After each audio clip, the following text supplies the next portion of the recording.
時間啦，要睇下最新嘅交通消息。咁首先睇下九龍方面嘅交通情況。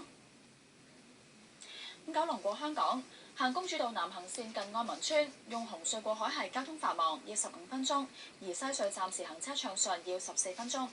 跟住轉睇下港島方面嘅交通情況。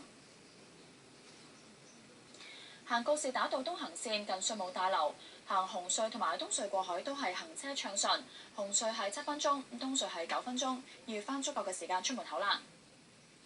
跟住睇埋新界方面嘅交通情況。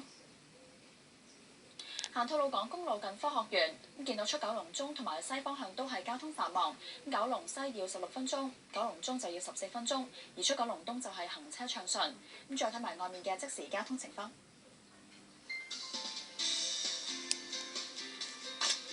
龍翔道清水灣道交通正常，海底隧道九龍入口有車龍。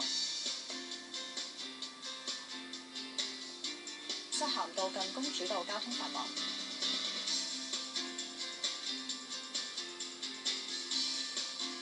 窩打老道歌和老街道路暢通。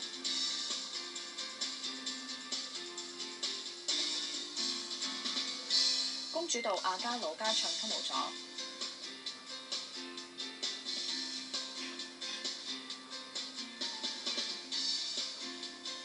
交通消息講到呢度。